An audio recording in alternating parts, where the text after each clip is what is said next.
रंगलंय का? आनंद दिघेंना त्रास दिला गेला ही जी बाजू सांगितली जाते त्या तथ्य आहे का? हे खरं आहे का?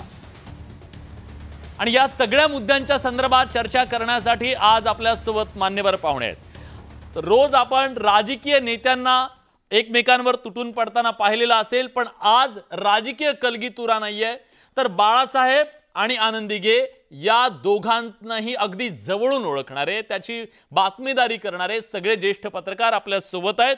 आज या चर्चेमध्ये सहभागी होण्यासाठी ज्येष्ठ पत्रकार मिलिंद बल्लाळ आपल्या सोबत जोडले गेलेले आहेत। मिलिंद सर, स्वागत आहे तुमचं। ज्येष्ठ पत्रकार संदीप आचार्य आपल्या सोबत आहेत। संदीप सर, तुमचंही स्वागत। पत्रकार प्रभाकर सूर्यवंशी आहेत। मी त्यांना ज्येष्ठ म्हटलं तर त्यांना आवडणार नाही, म्हणून मी त्यांना पत्रकार म्हणतोय। आणि आज खरं तर आता ती राजकीय पक्षात जरी असले तरी एक पत्रकार म्हणून त्यांनी जी आजपर्यंत या दोघांना बघितलंय, असे युवराज मोहिते सुद्धा या चर्चेमध्ये सहभागी होत आहेत। युवराज सर, तुमचं सुद्धा स्वागत। मी सुरुवात आज प्रभाकर सूर्यवंशी यांच्यापासून करणार आहे। त्याचं कारण असं आहे, कारण जो प्रश्न आज आपण उपस्थित करतोय, संजय राऊत जेव्हा असं म्हणतात प्रभाकरजी की बाळासाहेबांच्या वर नेण्याचा प्रयत्न या सिनेमाच्या माध्यमातून केला जातोय आनंद दिघेंना, खरंच मातोश्रीला धर्मवीर खटकतोय का? तुम्हाला काय दिसतंय? या स्टेटमेंटचं कारण काय वाटतं तुम्हाला? का हे स्टेटमेंट केलं असावं? मातोश्रीला खटकतोय का हा जो प्रश्न आहे तो मूलभूत प्रश्न आहे। तर नक्कीच खटकतोय, तो यापूर्वी खटकत होता आणि आता धर्मवीर 1च्या निमित्तानं ते खटकणं अधोरेखित झालंय। कारण तो पहिला जो प्रिक्वेल आला, आता जो सिक्वेल येतोय त्याचा प्रिक्वेल जो येऊन गेला, त्यानं महाराष्ट्रात काय आग लावली, काय सत्तांतर झालं याची प्रचिती आलेल्या काही मंडळींना तो नक्कीच खटकणार आहे। जर आता धर्मवीर 2 येतोय, तर पहिल्या धर्मवीर 1चा म्हणजे जो नुसता धर्मवीर होता, त्या धर्मवीरचा जो काही इम्पॅक्ट आजवर आहे जनमनावर, तो इम्पॅक्ट अजून पुसून काढला गेलेला नाहीये। त्यात जर धर्मवीर 2 येतोय आणि त्यातही आता विधानसभेच्या निवडणुकीचं रणशिंग फुकलं जातंय, तर या सगळ्या पार्श्वभूमीवर राजकीय नफ्या तोट्याचं गणित मांडून या मंडळींना असा विचार करावाच लागणार आहे की कुठली गोष्ट खटकते, कुठली गोष्ट खटकत नाही। मातोश्रीला धर्मवीर खटकणं आणि न खटकणं याच्या मागची जी कहाणी आहे ती ठाण्यातून सुरू होते। जसं मुक्काम पोस्ट ठाणे या चित्रपटाचं एक आपण जसं पत्रकारितेत सब हेडिंग देतो तसं याचं एक सब हेडिंग आहे। ठाण्यातून सुरू झालेला प्रवास आहे, ज्याच्यामध्ये धर्मवीरांना ठाण्यापुरतच मर्यादित करण्याचा जो प्रयत्न झाला होता, तोही मातोश्रीवरून झाला होता, हे कोणी नाकारू शकत नाही। आज एकनाथ शिंदे त्यांच्या कर्तृत्वावर आज महाराष्ट्राचे मुख्यमंत्री झालेले आहेत, हे सगळं जग पाहतंय। पण धर्मवीर आनंद दिघे यांचा औरा निश्चितच काही वेगळा होता, पण त्यांना कुठेतरी ठाण्यात बंदिस्त करण्याचं, ठाण्यापुरतं मर्यादित करण्याचं काम मातोश्रीवरून केलं गेलेलं आहे आणि ते कोणी नाकारणार नाही। माझ्यासोबत जे 2 ज्येष्ठ पत्रकार बसलेत ते ठाण्यातच राहतात, ठाण्यातच वाढलेत, ते यावर अधिक प्रकाश टाकू शकतील। ठीक आहे, मी संदीप आचार्य सरांना या चर्चेमध्ये आणतोय। संदीप सर, जी मांडणी त्यांनी आता केली, बंदिस्त करण्याचा प्रयत्न केला ठाण्यापुरतं, असं त्यांचं म्हणणं आहे। मातोश्रीला या आधीपासून खटकत होते आनंद दिघे असं म्हटलं झालं, हे खरंच होतं का? जी चर्चा असते गॉसिपिंग मध्ये, ती चर्चा खरंच त्याला काही राजकीय तसं काही घडत होतं का? मुळात तुम्ही लक्षात घ्या, शिवसेनेची स्थापना झाली मराठी माणसांच्या अन्यायावरून 1966 मध्ये। त्यावेळेला बाळासाहेबांचं सूत्र होतं 80% समाजकारण, 20% राजकारण। सुरुवातीच्या संपूर्ण आपण बघितलं असेल 2-3 दशकांपर्यंत, साधारण 80-90च्या दशकापर्यंत महानगर, मुंबई, ठाणे, कल्याण, नाशिक इथं शिवसेना महानगरपालिकांमध्ये लढत होती। त्यावेळेला लोकसभेला सुद्धा लोक लढायला तयार नव्हते, विधानसभेसाठी सुद्धा फार मोठ्या प्रमाणात इच्छुक होते, अशातला भाग नव्हता। 90च्या दशकामध्ये हिंदुत्वाच्या लाटेवर स्वार झाल्यानंतर, भारतीय जनता पार्टीवर युती केल्यानंतर एकदम ते राज्यामध्ये सत्ता मिळवणं वगैरे हा सगळा प्रवास त्याच्यानंतरचा आहे। तर शिवसेनेचा प्रवास बघितला तर सुरुवातीच्या कालखंडापासून शिवसेनेला कोणाशी युती आघाडी करण्यामध्ये काही वावडं नव्हतं। सुरुवातीला 66ला जेव्हा शिवसेनेची स्थापना झाली, त्याच्यानंतरच्या आलेल्या पहिल्या महानगरपालिका निवडणुकीत प्रजा समाजवादी बरोबर युती झाली होती। तिथपासून इव्हन मुस्लिम लीगचा पाठिंबा घेण्यापासून अनेकांचे पाठिंबा त्यांनी घेतलेले किंवा युत्या आघाड्या केलेल्या आहेत। 84 भाजपबरोबर युती झाली होती, नंतर ती तुटली, पुन्हा 89ला आली। आता या प्रवासामध्ये बाळासाहेबांचं मूलभूत सूत्र होतं ते म्हणजे 80% समाजकारण आणि 20% राजकारण, आणि हे पूर्णपणे आनंद दिघे यांनी अंगीकारलं होतं। हे बाळासाहेबांचे निस्सीम भक्त होते. आज जर मला मी काही तो चित्रपट पार्ट 2 वगैरे अजून आलेला नाही, मी बघितलेलाही नाहीये. पार्ट 1 मी बघितला होता, पण मला तसं काही वाटत नाही. प्रत्येक ह्याच्यामध्ये आनंद दिघेंची निष्ठा अधोरेखित होते बाळासाहेबांच्या प्रती. ते बाळासाहेबांची शिवसेना एकचालुकानावरतीच होती. बाळासाहेब म्हणतील तेच अंतिम होतं. त्या काळामध्ये ठाणे जिल्ह्याचे प्रमुख आनंद दिघे होते. आनंद दिघे यांनी बाळासाहेबांच्या पावलावर पाऊल ठेवून, म्हणजे व्यक्तीच्या कुठल्याही स्वतःही इलेक्शन ते कधीही लढलेले नाहीये. समाजसेवेचा त्यांचा वसा त्यांनी पूर्ण ताकदीने चालवला. ज्यावेळेला अन्याय झाले असतील, मग त्याच्यामध्ये धार्मिक असतील किंवा सामाजिक असतील, प्रत्येक वेळेला आनंद दिघे ठामपणे उभे राहिले. हे बाळासाहेबांच्या स्तरावरतीच त्यांचं काम होतं. त्यामुळे मातोश्रीने त्यांना खाली करणं, कमी करणं वगैरे हे करणं म्हणजे हा बाळासाहेबांवरती अप्रत्यक्ष आरोप आहे, जो मला असं कधी नव्हतंच, असण्याचं कारणही नव्हतं. ठाण्यामध्ये आनंद दिघे जे म्हणतील तो अंतिम शब्द होता. काही उमेदवारांच्या बाबतीमध्ये काही चांगले उमेदवार देणं न देणं याच्यामध्ये शेवटी पक्षश्रेष्ठी म्हणून बाळासाहेबांचा निर्णय असू शकतो. मातोश्री जे कोण निर्णय घेणारे लोक असतील बाळासाहेबांबरोबरचे, त्यांच्या मदतीने अभ्यासातून काही निर्णय घेतले जाऊ शकतात. एक माणूस म्हणेल असं होत नाही. शेवटी फायनली शिवसेनेमध्ये बाळासाहेब म्हणायचा तो अंतिम शब्द होता. पण एक गोष्ट आज माझ्या वाचनात असं आलं, आणि संदर्भ अधिक तुम्ही देऊ शकाल, इथे बाकी पत्रकार पण आहेत. ठाण्यातले इतर काही असे नेते होते जे सोबत उभे केले गेले, त्यांना नेतेपदासारखे महत्वाची पदं मिळाली, पण त्याच दरम्यान आनंद दिघेने मात्र ते पद मिळालं नाही, वरचं पद, जे शिवसेनेत वरची पद, मानाची पदं मानली जातात. हे काय होतं? काही सुप्त युद्ध होतं का? शीत युद्ध होतं का? नाही, असं काही नाहीये. तुम्ही समजून घ्या. मुळामध्ये ठाणे जिल्हा प्रमुख हे फार महत्वाचं मोठं पद होतं. शिवसेनेच्या दृष्टीने कायमच ठाणे जिल्हा हा मुंबई लगत असल्यामुळे आणि ठाण्याच्या दृष्टिकोनातून विधानसभेच्या 18 जागा आहेत तिकडे. आज या सगळ्या पार्श्वभूमीवर ठाणे जिल्ह्याचं महत्व अधोरेखित होतं. स्वतः एकनाथ आनंद दिघे हे सुद्धा जर आपण बघितलं असेल तर तळमळीने सामाजिक कार्यामध्ये स्वतःला त्यांनी रोवून घेतलं. त्यांनाही त्या अर्थाने काही राजकीय महत्वाकांक्षा नव्हत्या. त्यांना आमदार बनायचं नव्हतं, मंत्री बनायचं नव्हतं. नेतेपद हे त्यांना मानाने लोकांनी दिलंच होतं. तुम्ही लक्षात घ्या, नेतेपद हे लोकांनी, शिवसैनिकांनी सुद्धा ते ऍक्सेप्ट केलं. त्यांना प्रचंड लोकप्रियता होती. ठाणे जिल्ह्यातच नव्हती, ती महाराष्ट्रात होती. महाराष्ट्राबाहेर त्यांनी आदिवासी आजही अनेक घरांमध्ये आनंद दिघेंचे देवाऱ्यामध्ये फोटो लावलेले. बरोबर. मला दिघे साहेबांचे फोटो लावलेले तुम्हाला दिसतील. बाळगण्याचं बाळासाहेब ठाकरे यांना कोणतंही कारण नव्हतं. बाळासाहेब ठाकरे हे सर्व होते. बाळासाहेबांनी शिवसेना स्थापन केली, त्यांच्याच पठडीतून तयार झालेले आनंद दिघे. ठीक. मला या चर्चेमध्ये मिलिंद बल्लाळ सरांना आणायचं आहे. मला मिलिंद सरांना या चर्चेत आणायचं आहे. मिलिंद सर, आज जेव्हा संजय राऊतांनी ह्या चर्चेला तोंड फोडलेलं आहे, संजय राऊत काय म्हणाले, आम्हाला माहित आहे ते कोण होते, ते एक जिल्हाध्यक्ष होते. एक प्रकारे त्यांच्या त्या टोनमधून काय अधोरेखित होतं एका बाजूला, दुसऱ्या बाजूला त्यांची सिनेमाच्या माध्यमातून लार्जर दॅन लाईफ निर्माण करण्याचा प्रयत्न होतोय. याचा अर्थ या प्रतीकाच्या भोवती राजकारण होतंय हे नाकारता येणार नाही. तुम्ही या सगळ्या वादाकडे कसं पाहता? निश्चितच आपल्याला हा एक विचार करावा लागेल की बाळासाहेबांची शिवसेना हा शब्द आपण अलीकडे बरेचदा ऐकतो बातम्यांमध्ये आणि त्याच्यावर बरीच चर्चा चालू असते. मला डाऊन द लाईन असं वाटतं की एकनाथ शिंदे किंवा ह्या सिनेमाची निर्मिती करण्यामागे त्यांचा हात आहे असं बोललं जात असताना, ही शिवसेना जी आहे, जी आजची शिवसेना आहे, एकनाथ शिंदेकडे आलेली शिवसेना आहे, ती डायरेक्टली बाळासाहेबांकडनंच आलेली आहे. हे कुठेतरी एस्टॅब्लिश करण्याचा पण खूप मोठा प्रयत्न चालू आहे. आणि तिथे मग हे जे त्याचे अंडरकरंट्स आहेत, जे आता संजय राऊत म्हणाले, किंवा वेगवेगळे आनंद दिघे यांचा मृत्यू वगैरे, ह्याच्यावरनं जी काही एक नेहमी उलट सुलट चर्चा चालते, हे त्याचे उपनाट्य आहेत. पण बेसिकली हा काळ असा होता की बाळासाहेब ठाकरे यांचे सक्सेसर्स जर आपण त्यावेळेला जर पाहिले असते तर साधारणपणे बाळासाहेबांसारखंच आपण वागलं पाहिजे. त्यांनी जी लाईन घेतलेली आहे ती आपल्याला तीच आपण फॉलो केली पाहिजे. आनंद दिघे हे त्यापैकी एक होते. आणि त्याच्यामुळे तुम्ही एक बघितलं असेल तर आनंद दिघेंनी निवडणुका कधी लढवल्या नाहीत, बिकॉज हा डायरेक्ट इम्पॅक्ट बाळासाहेबांचा जो त्या काळातल्या शिवसैनिकांवर अनेक झाला. परंतु अनेक जण निवडणुकीच्या रिंगणात उतरले, परंतु आनंद दिघे एकमेव असे होते की ते निवडणुकीच्या रिंगणात उतरले नाही, कारण की ते डायरेक्टली त्यांना आयडल मानायचे.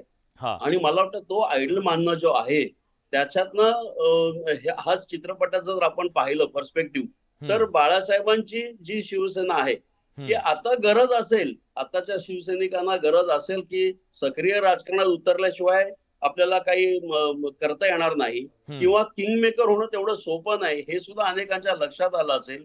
त्याच्यामुळे ते राजकारणात उतरले आणि राजकारणात उतरल्यावर मुळात ती जी जागा आहे, बाळासाहेबांची जी जागा आहे ती तर मगाशी तुम्हीच म्हणालात तशी की ती अनडिस्प्युटेड आहे की बाळासाहेब दुसरे असं होऊ शकत नाहीत.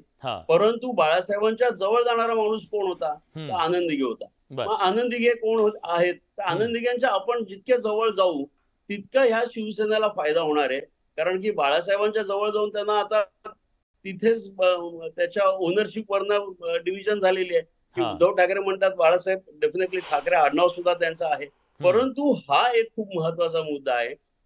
आणि मगाशी संदीप म्हणाला, त्याच्यात मी एक आणखीन ऍड करतो तुम्हाला की बाळासाहेबांचं आणि ठाण्याचं नातं जे आहे ना ते पुन्हा तुम्ही लक्षात घ्यायला पाहिजे की मुंबईच्या पेक्षा अगोदर सत्ता जर कुठे आली असेल तर ती ठाणे नगरपालिकेत आली. भगवा फडकला तो ठाण्यात पहिला फडकला आणि बाळासाहेबांचं विशेष प्रेम या ठाण्यावर होतं आणि त्याच्यामुळे तो जे रिलेशन आहे त्या रिलेशन मधनं मला असं वाटतं की आनंद दिघे सारखे अनेक शिवसैनिक तयार झाले. म्हणजे आनंद दिघेंची एक जुनी मुलाखत आम्ही ठाणे वैभवनी फार पूर्वी छापलेली पाहिली.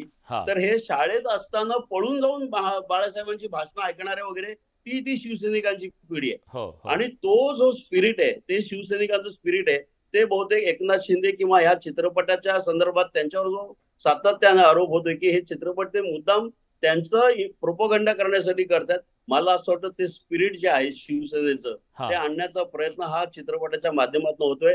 आणि बाकीचे जे मुद्दे आहेत ते मला असं वाटतं ते करंट राजकारणाशी निगडीत आहे. त्यामुळे त्या करंट राजकारणाचा आणि त्या जुन्या राजकारणाचा जर आपण कुठेतरी सांधा जोडायचा प्रयत्न केला तर काही वेळेला काही गोष्टी फारच आपण हवेत बोलतो असं पण होऊ शकतं. तर हा मुद्दा आपण लक्षात घेतला पाहिजे की आनंद दिघे. ठीक आहे. मला या चर्चेमध्ये युवराज मोहिते सरांना आणायचं आहे. युवराज सर, तुमचे बाळासाहेबांचं नातं कसं होतं हे महाराष्ट्राला माहिती आहे. तुमचा संघर्ष झालेला आहे बाळासाहेबांच्या सोबत, तरी सुद्धा नंतर बाळासाहेबांच्या सोबत तुमचे चांगले संबंध सुद्धा झाले, हे सगळं ठीक आहे. एक पत्रकार म्हणून बाळासाहेबांना सुद्धा तुम्ही पाहिले, आनंद दिघेंना सुद्धा तुम्ही पाहिलेलं आहे. या दोन नेत्यांच्या वरून आज अप्रत्यक्षरित्या तुलना आणि त्यानंतर संजय राऊतांच्या हे वक्तव्यातून ती अस्वस्थता तुम्हाला दिसतेय का? आणि ही अस्वस्थता जर असेल तर त्याच्या मागचं कारण काय असू शकेल? मी फक्त एकच साधी स्पष्टीकरण करतो की बाळासाहेबांसोबत आमचा कधी संघर्ष नव्हता. आमचा संघर्ष होता तो त्यांच्या विचारांशी होता.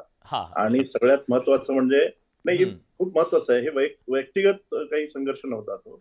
बातमीदारी आम्ही केली, त्यांच्या विरुद्ध टीकाही केली, त्यांच्या विरुद्ध आम्ही लिहिलं आणि त्यांनाही माहित होतं की आम्ही काही कुठल्याही पद्धतीने व्यक्तिगत नव्हतं. तर त्यांच्या विचारांना आम्ही खूप प्रतिवाद केला आणि तो केला. प्रश्न राहतो असा की बाळासाहेबांची या सगळ्या भारतीय राजकारणामध्ये बाळासाहेब ठाकरे यांच्या राजकारणाची एक शैली वेगळी आहे. ज्या पद्धतीने त्यांनी राजकारण सुरू केलं, आता संदीप आणि सगळ्यांनी सांगितलं, इतिहास परत मी सांगत नाही. मला दोन गोष्टी याच्यामध्ये अधोरेखित करायच्या वाटतात की जसं बाळासाहेबांनी काय केलं की आता जे आपण बघतोय सगळे म्हणजे सगळ्यांची जे पार्श्वभूमी पाहिली, शिवसेनेतनं इमर्ज झालेले नेते, तर हे अनेक लोक असे आहेत की त्या दगडाला सिंदूर लावून त्यांनी देव केलेला आहे. आणि ज्याला काही पार्श्वभूमी नव्हती, ज्याला काहीही राजकारण कळत नव्हतं, अशांना त्यांनी राजकारणात आणलं. आणि काहींना त्यांनी ओळख, काही आयडेंटिटी देणं ही खूप महत्वाचं असतं. आणि या सगळ्या याच्यामध्ये सगळ्या पद्धतीचे लोक त्यांनी घेतले. एका बाजूला जसे आनंद दिघे होते, तसेच दुसऱ्या बाजूला त्यांच्या सगळ्या मंडळामध्ये नवलकर होते, ढाके आहेत किंवा जोशी सर, अशी सगळी शिकलेली माणसं होती. बाळासाहेबांना स्वतःला एक वेगळा सेन्स होता. म्हणजे जरी त्याची ती शैली असली, त्यांनी काही गोष्टी अंगीकारलेल्या असल्या तरी दोन गोष्टी मला असं वाटतं त्या पातळीवर जर आपण बघितलं तर ठाणे हे, आता मिलिंद बळाल बोलले ते बरोबर आहे की पहिल्यांदा सत्ता जी शिवसेनेला मिळाली ती ठाण्यातनं सुरू झाली. आणि म्हणून ठाण्यातनं ती सुरू कोणी केली, ते कोणामुळे झालं तर आनंद दिघेमुळे झालं. आणि आनंद दिघे हे एक सच्चे निष्ठावंत बाळासाहेबांचे होते. उभ्या हयातीत या माणसाने कधीही बाळासाहेबांवर खाजगीतही कुणाशी काही बोलले मला वाटत नाही. कधी तशी बातमी आलेली नाहीये की ते नाराज आहेत किंवा काय, कधीच आलेलं नाही. मी फक्त एक प्रसंग सांगतो तुम्हाला ज्याची मी बातमी केलेली आहे म्हणून मला आठवतंय. फक्त ठाण्यामध्ये काही काळानंतर 90च्या दशकामध्ये असं झालं होतं की त्या सगळं राजकारण जे बदलत होतं, शिवसेना थोडी सत्तात येत होती, शिवसेना पक्ष म्हणून एक इस्टॅब्लिश झाला होता, उद्धव ठाकरे यांचा इमेज त्या सगळ्या याच्यामध्ये हळूहळू होत होता, पण राज ठाकरे जास्त पॉप्युलर होते आधीच्या काळामध्ये. 95ला उद्धव ठाकरे सगळे आले. त्या काळामध्ये असं झालं की ठाण्यामध्ये जे बोर्ड लिहायचे किंवा जे लिहायचे त्याच्यामध्ये शिवसेना प्रमुख कवसात ठाणे, मिलिंद बळ्ळांना लक्षात येत असेल ते, तर अशा पद्धतीचा एक उल्लेख व्हायचा. आणि या उल्लेखाला अनेक नेत्यांनीच आक्षेप घेतला होता की शिवसेना प्रमुख हे एकच असणार, शिवसेना प्रमुख दोन नाही. तुम्ही ठाणे जिल्हा आहात तर ठाणे जिल्हा प्रमुख. आणि हे बातमी दिलेली असल्याने मला ते चांगलं आठवतंय की बाळासाहेबांनी मातोश्रीत बोलवून त्यांना समज दिली होती, त्यांना सांगितलं होतं. आणि सगळेच जेव्हा सगळे नेते तिथे होते आणि ती फोटोसहित ती बातमी आमच्याकडे होती. आणि त्याच्यामध्ये त्यांनी सांगितलं होतं की शिवसेना प्रमुख असं तुम्ही लावू नका, शिवसेना जिल्हा प्रमुख तुम्ही आहात आणि ठाण्यातले जिल्हा प्रमुख आहात. आणि ते तयात ते होते. दुसरी गोष्ट त्याच्यातली अशी आहे ना की आनंद दिघेंना स्वतःच्या मर्यादा माहीत होत्या, हे कुणी नाकारू शकत नाही. ते त्यांचं जे कार्यक्षेत्र आहे ते त्यांना माहित होतं. उद्या त्यांना जर सांगितलं असतं की तुम्ही अमरावतीत जा आणि करा, तर ते त्यांनी केलं नसतं. किंवा ते मुंबईतही फारसे त्यांना रस नव्हता. ठाणे कसा होता, त्यांच्या हाताखालचा भाग होता. दुसरं त्यांची साधारण जी इमेज होती ना, रॉबिन हुडची जी इमेज असते, जी आपल्याला खूप आवडते, आपण तर ते रॉबिन हुडच्या सारखी होती. म्हणजे कुणी गरिबांना जावं, ते बायका. मी एकदा गेलो होतो, मला ते आनंद मठ बघायचं होता, पत्रकार म्हणून एक उत्सुकता होती आणि त्यांना भेटायचं पण होतं. आणि मी काय केलं की चुकीचा माणूस माझ्यासमोर होता, आता नाहीये प्रमोद भागवत, मला सांगितलं चल मी चला तुम्हाला दाखवतो. आणि प्रमोद सोबत मी त्या आनंद मठात गेलो होतो, आणखीन काही मित्र होते. आणि आनंद दिघेंची एक शैली होती, ते बोलायचे नाही फार, ते मितभाषी होते, ते नजरेने बोलायचे. आणि त्यांची नजर जी होती ना ती झबरी होती. त्या नजरेच्या इशाऱ्यावर ते त्यांना कळायचं पण एखादी बाई बोलते, एखादा कोणी सांगतंय, कोणी गाराणं घालतंय, तर त्यांना कळायचं. आणि ते तिला तिथं थांबवून त्यांना मग त्याचं काय करायचं ते कोणाला तरी ते इन्स्ट्रक्ट करायचे. तर ते आम्हाला प्रमोदला आम्हाला बघितलं होतं, थोडंसं वैतागले होते. एवढे काहीतरी प्रमोदने बातमी लावली असेल, मला काही माहित नाही, पण ते प्रमोदला बघितलं थोडे वैतागले होते. आणि मग आम्हाला एखाद्याने सांगितलं आता ते वैतागले, तुम्ही आता जा म्हणून. पण मी ना त्या 2 तासाच्या काळात, त्या 1.5 तासाच्या काळात ना मी त्याची शैली पाहिली होती. एकदम त्या माणसाची एक शैली जी होती ना ती रॉबिन हुडची होती. म्हणजे कुठलाही त्यांचे दरबार म्हणजे ते सेशन कोर्ट पण होतं, ते सुप्रीम कोर्ट पण होतं, आणि तिथे फायनल निर्णय फायनल. प्रश्न मला एवढाच वाटतो आता या सगळ्या ह्याच्यात, मी आता ह्याच्यावर येतो की या सगळ्या ह्याच्यात काय होतं की त्यामुळे त्यांची शिवसेना ही त्यांच्यापर्यंत होती. कदाचित त्यांची कार्यपद्धती नंतरच्या काळामध्ये शिवसेनेच्या पठडीतही बसणारी नव्हती. ते कधी भाषण करणारे नव्हते. म्हणजे त्यांना असं अनेकदा म्हटलं जायचं की त्यांना शिवसेनाचे नेते पण नाही केलं.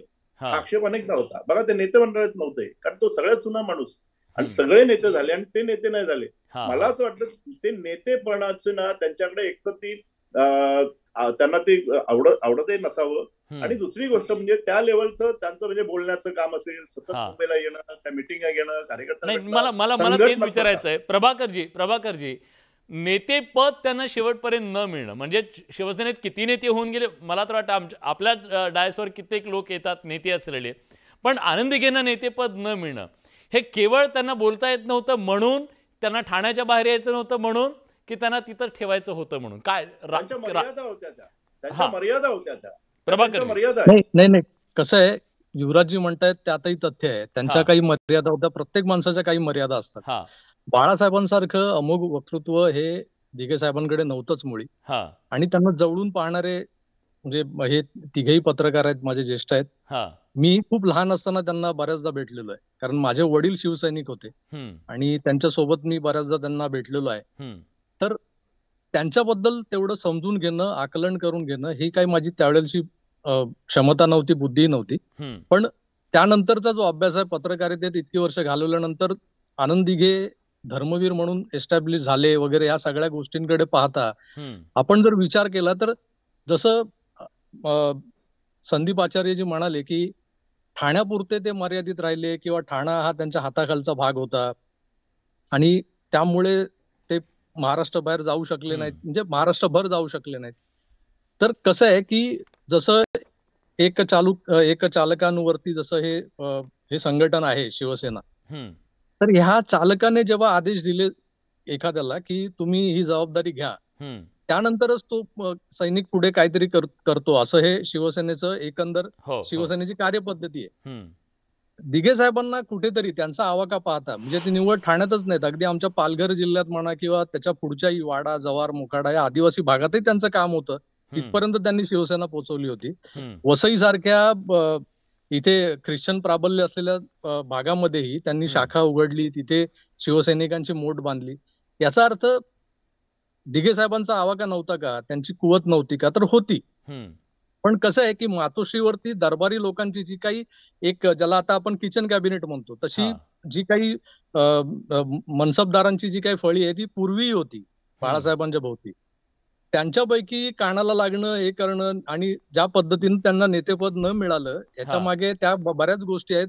आता कसं आहे की थेट तुलना बाळासाहेबांची आणि दिघे साहेबांची होऊ शकत नाही, आणि त्यामुळे आपण मी ती करू धजावत नाही. कोणीच नाही करणार, म्हणजे कोणीच करू नये, कारण लार्जर दॅन लाईफ मला ना त्यातलं राजकारण शोधायचंय, आणि संदीप आचार्य सरांना विचारायचंय. एका बाजूला अशी मांडणी केली जाते उद्धव ठाकरेंकडून की आमचा पक्ष चोरला, बाप चोरला वगैरे, ते सगळं स्टेटमेंट करत असतात. आता याला काउंटर काय करायचं? याला काउंटर मग आता एक नवं प्रतीक तयार करायचं का? ही प्रतीकांची लढाई आहे का? इतक्या मोठ्या ताकदीनं ते प्रतीक उभं केलं जातंय? हे थोडंसं जरा याचं विश्लेषण तुम्ही कसं करा?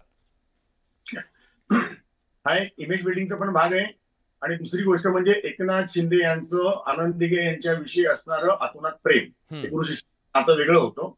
सो भाग 1 जेव्हा झाला, धर्मवीर 1 जेव्हा झाला, तेव्हा राजकारण आणि निष्ठा, आनंद दिघे निष्ठा, हे दोन्ही प्रतीत होणारा तो चित्रपट असावा असं माझा समज आहे. एक त्याचा राजकारण घेणार का? हो, नक्की घेण्याचा म्हणजे त्याच्यात घेतला गेलेला आहे, तेही दिसतंय त्याच्यामध्ये. मुद्दा त्यामध्ये की बाळासाहेब ठाकरे आहे, मग वक्तृत्व तर होतच, जनमानसाचं गारुड होतं. पण तुम्ही समजून घ्या, ज्या काळामध्ये आनंद दिघे यांना ठाण्याची जबाबदारी दिली, ठाणे जिल्ह्याची जबाबदारी दिली, त्या काळामध्ये ठाणे जिल्हा काँग्रेसच्या वर्चस्वाखाली होता. ते वर्चस्व मोडण्याचं काम आनंद दिघे यांनी अनेक वर्ष सातत्याने केलं. ठाणे जिल्हा, ठाणे महानगरपालिका नाही, एकूण हा म्हणाल त्याप्रमाणे पालघर, वाडा, वसई, त्यावेळेला हे सगळे ठाणे जिल्ह्यामध्ये होते. आणि जिल्हा प्रमुख म्हणजे ठाणे जिल्ह्याचं नेतृत्वच त्यांच्याकडे होतं. ते नेतेच होते, अघोषित नेतेच होते. त्यामुळे हे राज्यव्यापी नेतृत्वामध्ये त्यांना आणण्याचं काही कारण नव्हतं, किंवा बाळासाहेब भूमिका असावी की तू ठाणे जिल्हा पूर्णपणे बघ. आता ज्या ठाणे जिल्ह्यामध्ये 18 जागा आहेत. नाही, हा सगळा इतिहास झाला सर. मला विचारायचं की ही आजची अस्वस्थता मग का आहे? उद्धव बाळासाहेब ठाकरे पक्षाचे नेते, खासदार असलेल्या संजय राऊतांमध्ये ती अस्वस्थता का दिसते आज, की त्यांना मोठं केलं जातंय? कोण होते ते? ठाण्याचे जिल्हा अध्यक्ष होते. यातून जी अस्वस्थता दिसते आपल्याला, ती काय आहे?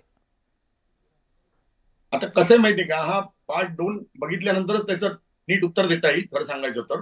पण आता हे चित्र आहे की एकनाथ शिंदे शिवसेनेतून बाहेर पडले, त्यांनी प्रतिशिवसेना काढली, बाळासाहेबांचे विचार आम्हीच बाळगतोय, आम्ही खरे वारसदार आहोत, हा त्यांचा स्टँड आहे. इकडे त्याच्या सगळ्या पार्श्वभूमीवर आमदार घेऊन गेल्यानंतर त्यांना निवडणूक आयोगाने थेट त्यांना पक्ष आणि चिन्ह देऊन टाकलं. आता हा इथपर्यंत प्रवास, आता लोकसभा निवडणुकीमध्ये जे निकाल लागले त्या निकालांनी बऱ्यापैकी चित्र स्पष्ट केलेले आहे. बरोबर आहे. त्याच्यामध्ये मोदींनी त्या 18 सभा घेतल्या, ज्या ठिकाणी सभा घेतल्या त्या सगळ्या जागा पडल्या. त्याच्यामध्ये सुपडं साफ झालं. आता विधानसभा निवडणुकीमध्ये लाडकी बहीण पासून सगळ्या योजना आणून झाल्या, त्याचा परिणाम प्रभावीपणे दिसत नाही. आता याच्यामध्ये अनेक वेगळ्या प्रकारची वेगळ्या प्रकारचं राजकारण केलं जाते. आणि याच्यामध्ये MMR रिजन सगळ्यात पहिलं महत्वाचं लक्षात घ्या. MMR रिजन एकनाथ शिंदेसाठी अतोनात महत्व, म्हणजे मुंबई पासून ते अगदी थेट कोकणापर्यंत 82 जागा आहेत. हा 82 जागा आहे त्यांच्या दृष्टीने राजकीय दृष्ट्या महत्वाच्या आहेत. याच्यातल्या ठाणे जिल्ह्यामध्ये किती नाही म्हटलं तरी आनंद दिघे यांना मानणारा एक फार मोठा वर्ग आजही आहे. या सगळ्याचा ऍडव्हान्टेज राजकीय दृष्ट्या ठीक आहे. माझ्या प्रश्नाचं उत्तर मला बहुतेक मला असं वाटतं मोहिते सर देत आहेत. सर, युवराज सर, प्रश्न असा आहे की आज जे राऊत म्हणाले की ते त्यांना मोठं करण्याचा प्रयत्न होतोय, मला काही याच्यामध्ये वाटतं ते की बरोबर आहे, त्यांचं म्हणणं जे ते बरोबर आहे. कारण सांगतो, 2 गोष्टी आहेत त्याच्यामध्ये. याच्यामध्ये आनंद दिघेंना मोठे करण्याच्या हेतूपेक्षा आनंद दिघे मार्फत आपला जे काही पोळी भाजून घेणं आहे हे एकनाथ शिंदे करतायत. एकनाथ शिंदेची इमेज बिल्डिंग हे आनंद दिघे मार्फत ते करण्याचा प्रयत्न होतोय. एक गोष्ट खरं काय माहितीये का याच्यामध्ये, तो पहिला फिल्म मी बघितला, कारण आपल्याला बघायला लागतं जेव्हा आपण टीका करायचे तर आपल्याला बघायला पाहिजे. मी पाहिला हिंसा, आणि हा माणूस केवळ हिंसा बदला या पलीकडे हा माणूस नाहीये. माझं म्हणणं आहे त्यांची इमेज जी आहे ना ती अशी करणं ही त्यांची बदनामी पण आहे. पण याच्यातनं एक आपल्याला काय फायदेशीर आहे तर हा लार्जर दॅन लाईफ माणूस आहे. म्हणजे आज कोणीतरी एक मी पोस्ट वाचली की यांची पुस्तकं आहेत का कुठे, असं कोणतरी विचारते. ते सगळं ह्या सगळा बडीमार पाहून, पण इतकी लार्जर दॅन लाईफ त्यांची नव्हती. आणि बाळासाहेब आणि ही चर्चा पण आपण करता कामा नाही. बाळासाहेब होते, तुम्हाला त्याचे पटो न पटो त्यांची तुलना होणार नाही. पण ह्या मार्फत आज काय करायचं आहे तर आता संदीप बोलला ते बरोबर आहे.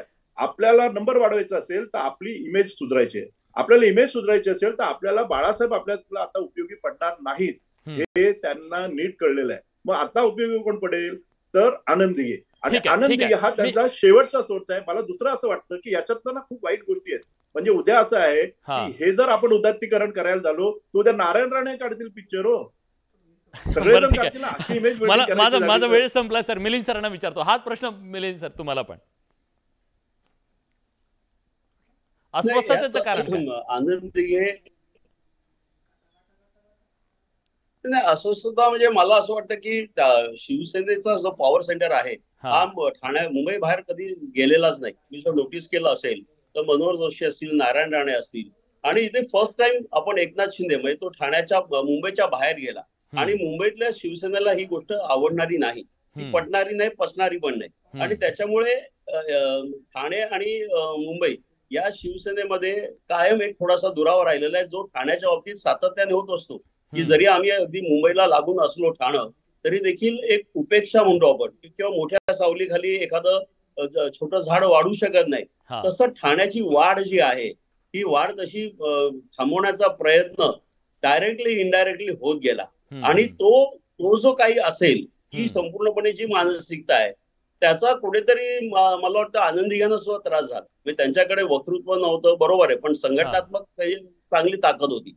परंतु ठाण्याकडे बघायचा दृष्टिकोन जो होता हा नेहमीच जरा सेकंडरी सिटीजन म्हणतो ना आपण, तसा होता. त्यामुळे पण आता सत्तेचा केंद्र हा ठाण्याकडे गेलेला आहे आणि ठाण्यातले पत्रकार म्हणजे तुम्ही म्हणूनच मी म्हणतो की हे कोणी सांगायला तयार नाही, हे एकनाथ शिंदेचं इमेज बिल्डिंग आहे.